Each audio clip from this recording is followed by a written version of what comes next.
La encontré en la cama con mi mejor amigo. No fue un descubrimiento dramático. Con gritos o portazos. Simplemente abrí la puerta del apartamento en Barcelona. Vi sus cuerpos entrelazados bajo las sábanas que yo había elegido 2 años antes. Y cerré de nuevo sin hacer ruido. Elena ni siquiera se dio cuenta al principio. Javier sí, me miró un segundo. Con esa sonrisa torcida que ahora reconozco como triunfo puro. Lo siento. Tío. Dijo después. Por mensaje. Como si fuera un partido de fútbol perdido. Pero no lo sentía. Nadie lo sentía de verdad. Me quedé en la puerta un minuto entero. Calculando. El corazón latía fuerte. Pero no era rabia ciega. Era algo más frío, la certeza de que todo lo que había construido, nuestra vida juntos. El negocio que montamos con ahorros compartidos. Los planes de mudarnos a Madrid se había derrumbado en un instante. Elena salió envuelta en una toalla. Pálida. Alejandro. Puedo explicarlo. Su voz temblaba. Pero sus ojos ya calculaban cómo minimizar el daño. Siempre fue buena en eso, manipular emociones para salir airosa. No grité. No la golpeé. Aunque por un segundo lo imaginé. Solo dije, no hace falta. Ya lo vi todo. Y me fui. Recogí mis cosas esa noche. Mientras ellos fingían dormir en el sofá. Al día siguiente. Firmé el alquiler de un piso pequeño en Gracia. Pagado con la tarjeta conjunta que aún no habían bloqueado. Pensé que el dolor me mataría. Durante semanas. Me despertaba a las 3 de la mañana. Reviviendo la escena, el olor a sexo ajeno en mi cama. La forma en que Javier me palmeó la espalda días antes. Diciendo somos como hermanos. Imbéciles. Los dos. Intenté seguir viviendo. Trabajaba como arquitecto freelance. Proyectos pequeños en renovación de pisos antiguos. Elena era mi socia en la empresa que fundamos, Diseños Vega. Mi apellido. Porque ella insistió en que sonaba más profesional. Teníamos clientes fieles. Un portafolio sólido. Pero después de aquello, ella empezó a mover fichas.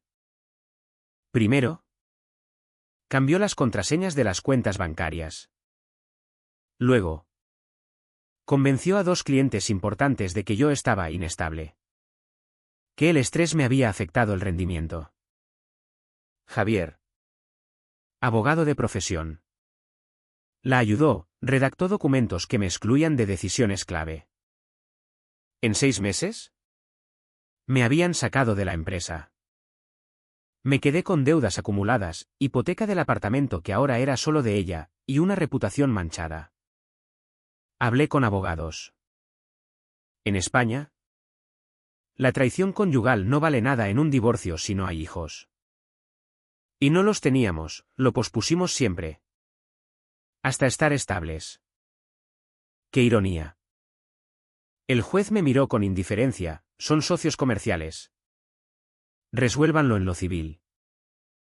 Lo civil, meses de pleitos. Costas que no podía pagar. Elena lloró en la sala. Diciendo que yo era el controlador. Que la había asfixiado emocionalmente. Javier testificó a su favor. Con esa voz calmada que usa en los juzgados. Ganaron. Me quedé con nada. Los primeros meses fueron de pura supervivencia. Dormía poco. Comía mal. Amigos comunes se dividieron, algunos me creyeron. Otros prefirieron la versión de Elena. Más conveniente. Son cosas que pasan. ¿Decían? Supéralo. Pero no se supera. El dolor se enquista. Se convierte en algo sólido. Como una piedra en el estómago. Empecé a observarlos desde lejos. Redes sociales, Fotos de ellos en viajes a Mallorca. Cenas en restaurantes que yo pagaba antes. Elena embarazada al fin. Con Javier. Nuestra mayor bendición. Escribió. Leí eso en el metro. Y por primera vez sentí que algo se rompía dentro de mí.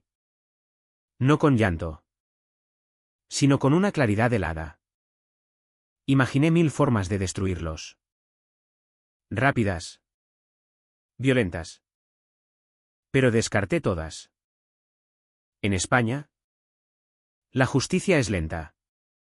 Pero la cárcel es segura para quien actúa con impulsos. No. Tenía que ser inteligente. Observar. Esperar. Ellos eran listos, Javier. Con sus contactos en despachos de abogados, Elena. Con su encanto que convencía a cualquiera. No eran monstruos de película, eran personas normales. Ambiciosas. Que justificaban su traición con excusas cotidianas, nos enamoramos sin querer. Tú estabas siempre trabajando. Mentiras que se repetían hasta sonar verdad. Empecé a reconstruir mi vida. O lo que quedaba. Conseguí trabajos menores. Restaurando fachadas en el Eixample. Ahorraba cada euro. Leía sobre finanzas. Sobre manipulación psicológica.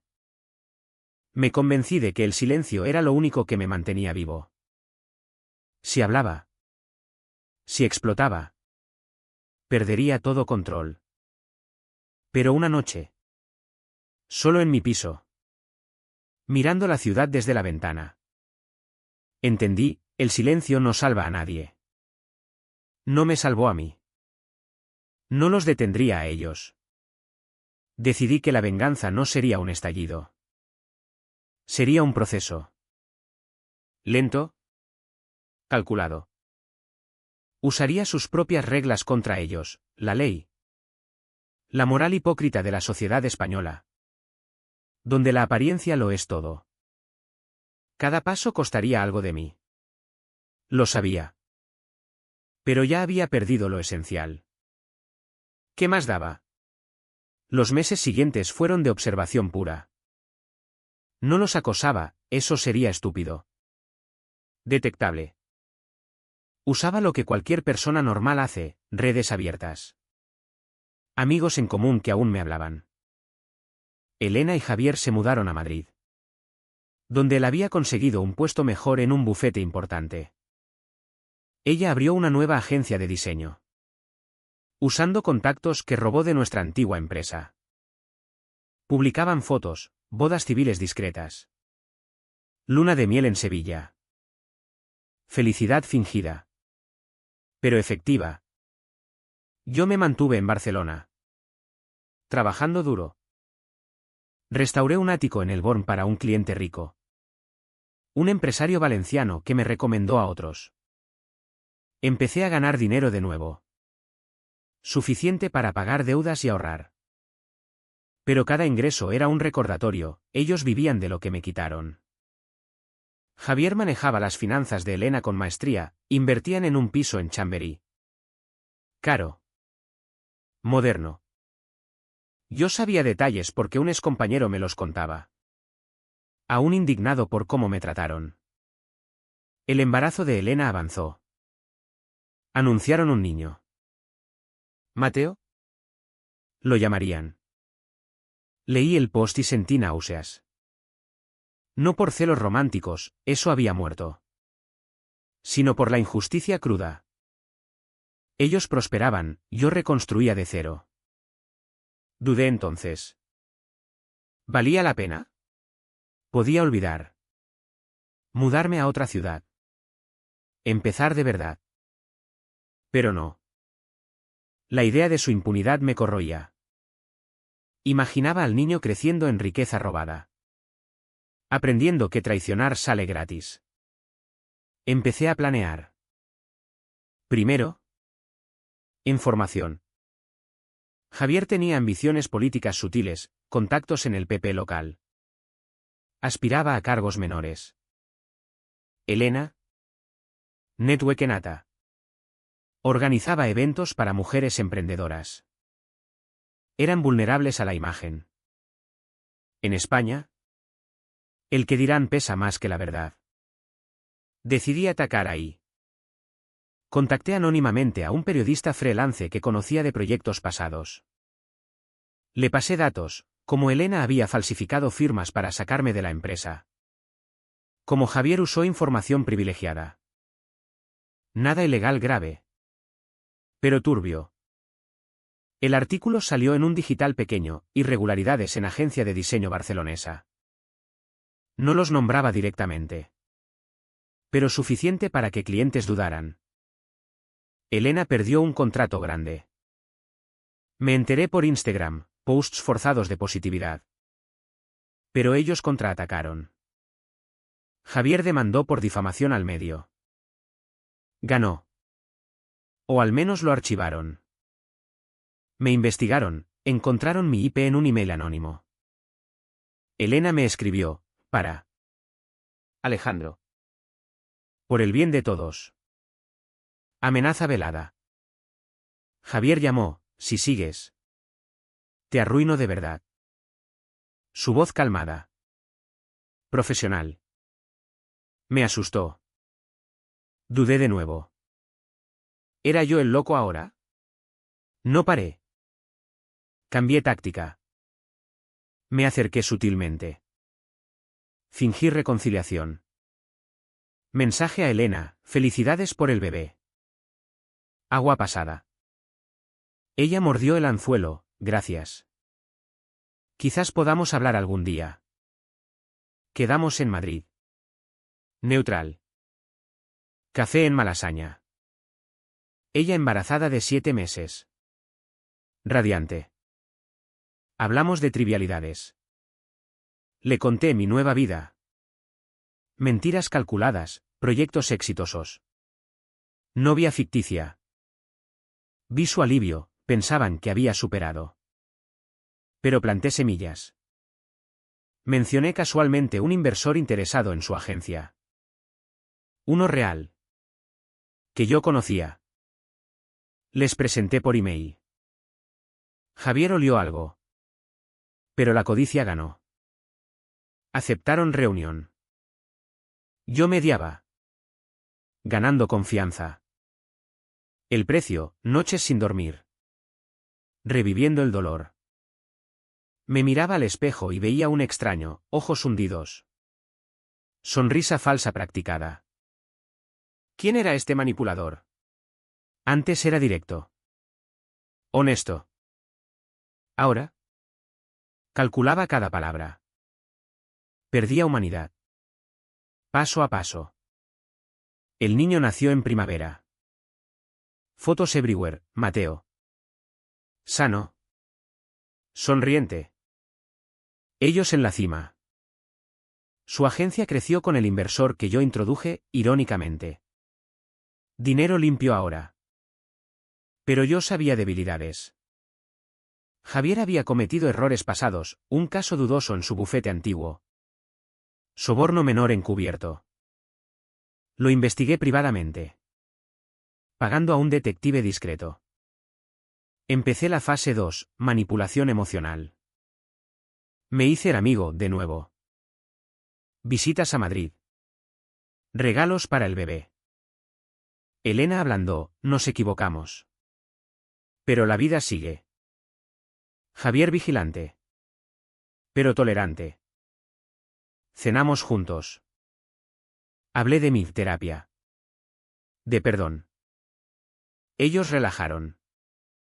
Entonces, filtré información. Anónima denuncia a Hacienda, irregularidades fiscales en su agencia. Pequeñas, pero suficientes para auditoría. Les llegó carta. Pánico. Elena llamó llorando, ¿sabes algo? Negué.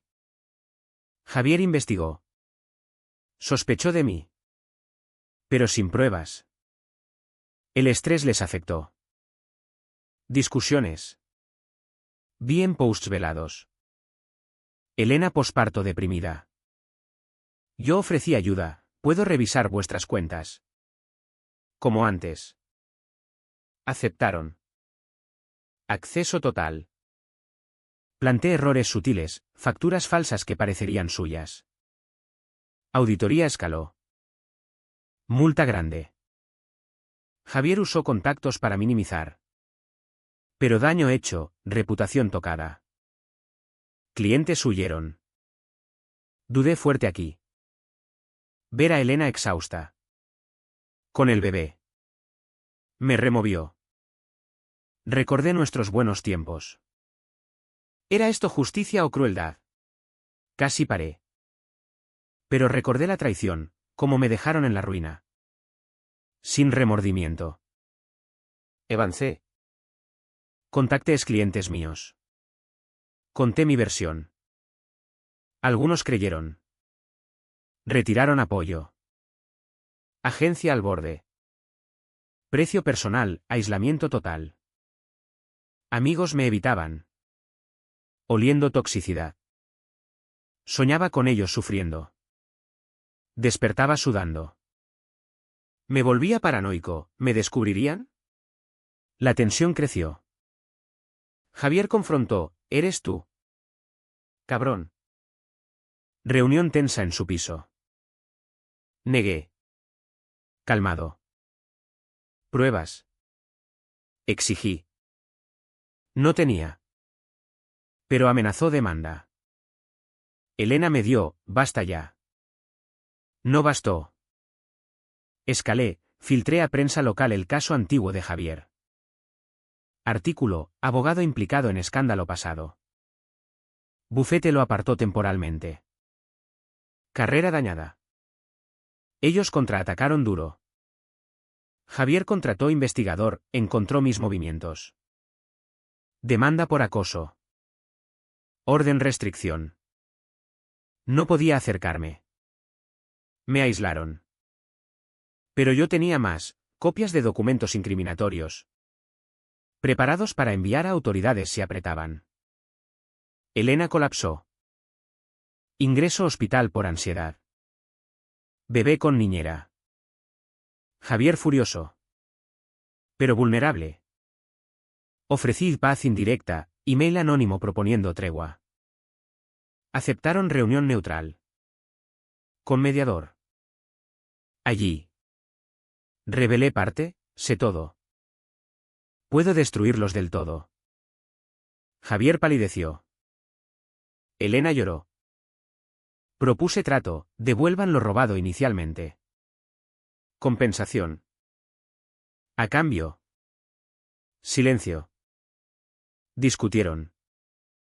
Javier rechazó al principio, no te daremos nada. Pero miedo ganó. Aceptaron parcialmente. Precio, me odiaba a mí mismo. Verlos rotos satisfacía. Pero me reflejaba en ellos, manipuladores todos. No confié. Preparé golpe final. El trato se rompió. Javier intentó contraatacar, denuncia falsa contra mí por extorsión. Policía me interrogó. Negué todo. Pruebas circunstanciales. Caso archivado. Pero estrés máximo. Decidí finalizar. Envié paquete anónimo a bufete de Javier, pruebas completas de sus irregularidades pasadas y presentes. Despido inmediato. Carrera acabada. Elena perdió agencia, bancarrota forzada por deudas acumuladas. Vendieron piso. Mudaron a alquiler barato. Bebé crecía en precariedad. Los vigilé desde lejos. Elena deprimida crónica. Javier bebiendo. Discusiones constantes. Satisfacción fría. Pero vacío. Amigos ninguno. Vida hueca. ¿Valió? Ellos sufrieron consecuencias reales. Yo. Cambié irreversiblemente. Años después. Recibo noticia, Javier en clínica desintoxicación. Elena sola con Mateo. Trabajando precario. Yo prospero profesionalmente. Pero solo. Miro atrás, traición me destruyó. Venganza me reconstruyó. O me deformó. No hay redención fácil. Solo hechos, ellos pagaron. Yo también. ¿Hubiera sido mejor olvidar? ¿O la justicia privada es el único remedio cuando el sistema falla? ¿Quién sabe? Pero el silencio ya no es opción.